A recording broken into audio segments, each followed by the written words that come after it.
cutting down on red tape to help boost the companies' competitiveness. This is the aim of the European Commission's proposal to simplify corporate reporting obligations. But critics claim it is a step back in terms of human rights and the environment. The so-called Omnibus package is the theme of this week's EU-decoded. The so-called Omnibus package aims to simplify 4 rulebooks. 1 imposes an obligation for companies to report their performance on environmental and social issues. Another makes companies ensure that their supply chains are operating within the rules. There is also a levy that companies pay on imports to offset polluting emissions, and a program to mobilize private investment. The idea is to lighten the load of these rules, but is striking a balance. The business sector welcomes these moves. However, trade unionists and environmental organizations fear for the consequences. We want to hear what European citizens think about this balance.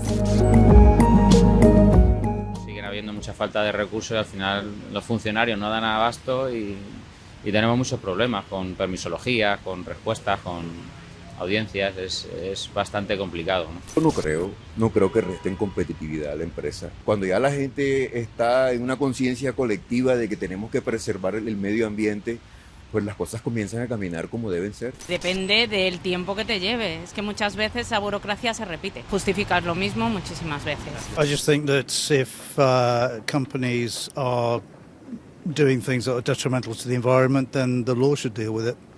I don't really want an extra layer of reporting to government, no. Companies already report on, so many financial matters. It wouldn't be a big drop in just to include something on their responsibility to the world at large. It's in the interest of everybody that there is some kind of a reporting on it, but it needs to be feasible. So if in the end companies end up of not being able to do anything because it's too complicated, it doesn't make sense.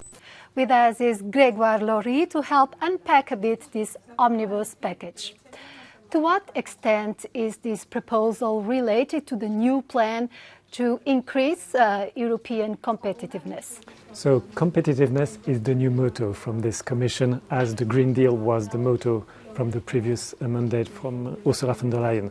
So the idea is simple, is to reduce, or I would say to slash the red tape by 25% for companies and at least 35% for SMEs. The Commission says it is not a deregulation, it's only simplification.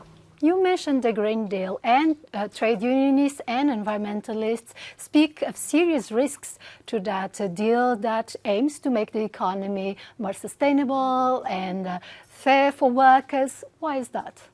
The idea is to free businesses from requirement on sustainability or reporting, or to make sure that there is no human rights abuses or environmental deterioration on their supply chains. So it means less reporting on their requirements. And also the trade unions said that the consultations that took place were heavily weighted by trade associations. According to leaks, there were 10 civil society organizations in the consultations, 2 unions umbrellas, and 24 trade associations. The package will have to be negotiated with the governments of the 27 member states and also with the European Parliament.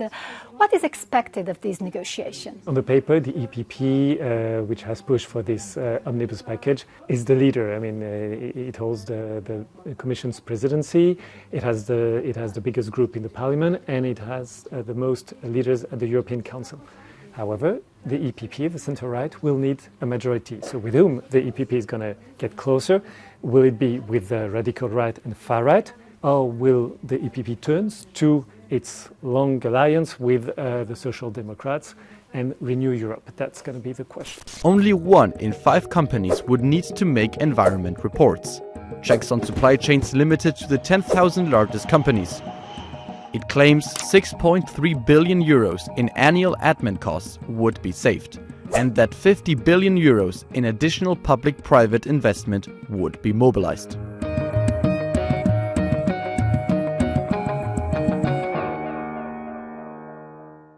Economic growth and competitiveness cannot be an end in themselves. They need to serve a purpose, and that purpose should be the long-term well-being of the people and of the environment as well. Protect the environment we live in, protect public health. Decarbonization and competitiveness need to go hand in hand. We can see that companies need to dedicate more and more time to filling in reports, trying to fulfill all the requirements, which leads to the situation where they have to reallocate the resources to reporting, meaning away from innovating, creating jobs, and also advancing on the sustainability goals.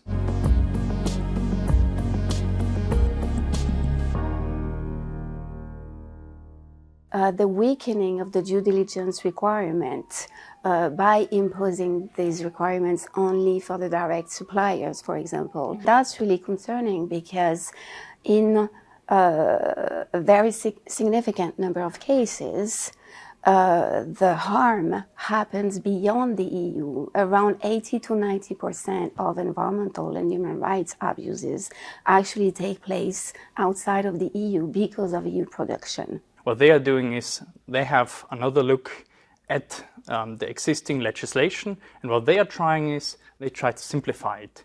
They are not advocating of stepping away from the Green Deal objectives. What they are doing is they try to align competitiveness with sustainability under one overarching growth strategy.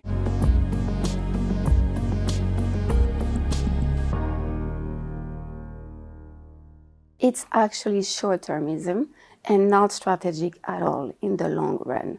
The climate, the biodiversity, the pollution crisis won't stop just because of the Trump administration.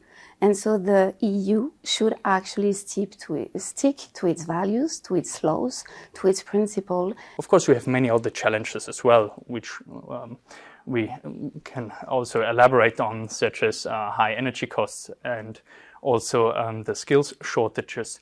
But the Omnibus proposal is certainly one important step that we need to take now. Yeah. The European Commission asked the co-legislators to treat this package as a priority, but this promises to be a heated political debate. It will therefore be an important test to President Ursula von der Leyen's ability to forge alliances in the European Parliament.